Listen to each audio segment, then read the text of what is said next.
Hey, it's Alex, and I'm back with another video to help you learn better marketing strategies and systems for your real estate business.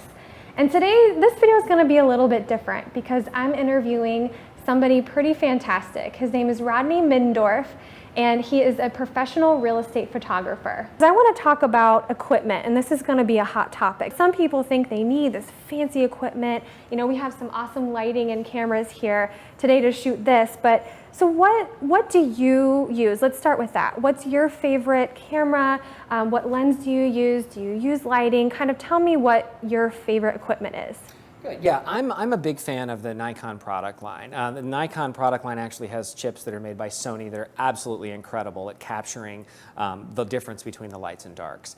That being said, not all of you guys need all that. You can get to about 90% of what I do with really about $1,500 worth of equipment. And then by the time you get up there, you're incrementally making a difference, absolutely. But just to get some equipment in your hands and start using it, that's fine in that price range.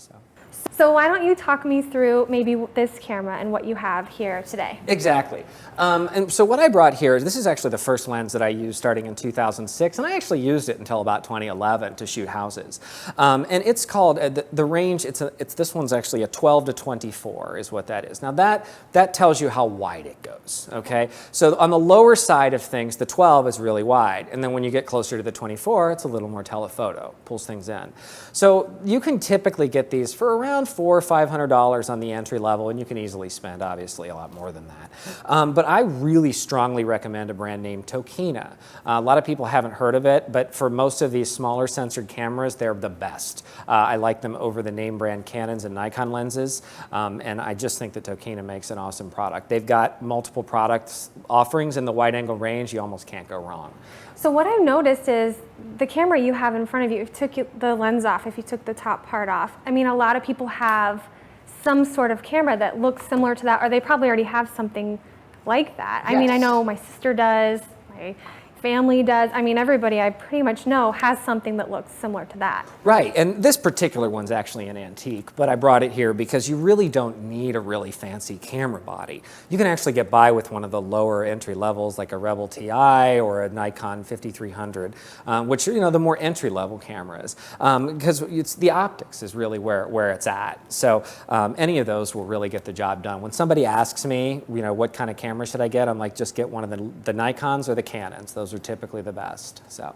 Okay, and as far as lens choice, because that's what gives you the quality, that's what gives you the wide angle or that type of stuff. Speak to what lens you think they should have, if they need to go fancy or if they can just use what comes with the camera. Well, they will need to get another lens. These lenses don't come with the cameras. These are ultra wides is what they're called. So that's why you'll have to invest in one of these. If you're only shooting real estate photography and that's your only mission, you could just buy the body by itself and then buy one of these wide angle lenses to go with it.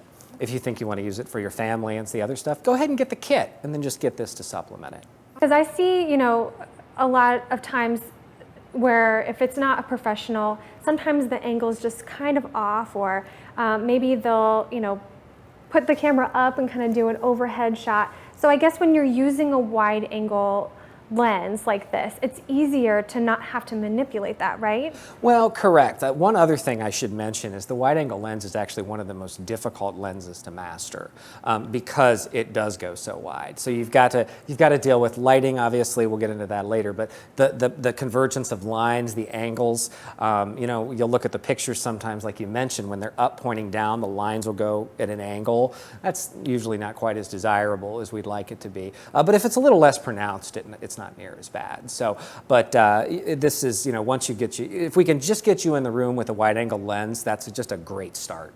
So as far as equipment goes, having just a camera, a nice lens, a flash, maybe not, is that all you need? Or I've seen some people have you know, the big lighting functions for each room and they really kind of go crazy with it. But do you need all of that? No, you don't. At its highest and best, real estate photography, you want someone to recognize the room when they walk into it. So if you're introducing artificial light, whether it's a light stand, you know, additional lights, or even a flash, you're actually taking away from that because you're adding something artificial that they won't see when they get there.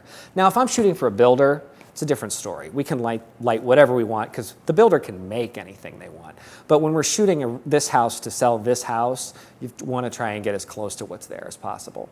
But at the end of the day, the thing is just get out and shoot. Get the lens, get the camera. Don't be afraid of it.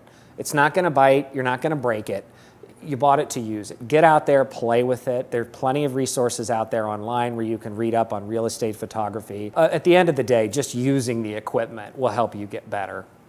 Let's talk about what you recommend agents go out. So if they were to, have a checklist with them and going to a store to buy this stuff, or they go to their next listing appointment, they say, okay, I'm going to use this equipment. What would you recommend to them? And what would you say don't use as well? Well, things that if you can't afford the professional equipment, there's a few do's and don'ts. I mean, you want to stay away from using iPads and tablets. Generally speaking, you want to stay away from your phones as well. That being said, they do make some decent attachments for the phones, including lenses that you can clip on the front. They're not as good as the higher end equipment, but they still get the job done. So if you can't quite go this far, just to get a wide angle lens adapter for your iPhone would be a great place to start. But the iPads, everything else is probably it's not your ideal solution. You should really stay away from that because they just don't go wide enough.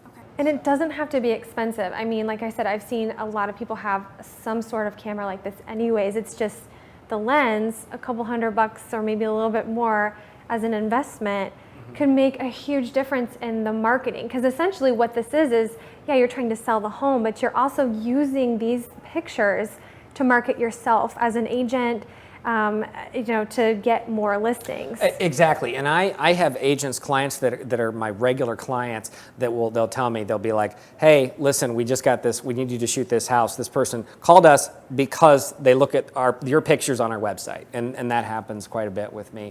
And it's good for consistency, but consistency is good on your website so that when they're looking at the houses that you're using, that you're selling, oh, the whole thing looks great. If one of them looks bad, one of them looks good, one of them just looks okay, you're not really projecting a consistency to your potential clients and your clients. If you just take away a little bit of what we've been talking about, you're going to see a big difference in the way that your marketing presents itself for you, your listings, and just your overall online presence and the way that you're going to be able to sell your homes that you're listing better. Thank you so much for being here. I have been looking forward to this. I'm so excited to get this stuff edited and out there so everybody can see this. And you're going to work your magic on that because you are awesome at it. Thank you so much for being here. It's been a pleasure. Been a pleasure. Seriously, thank you so much. You're welcome.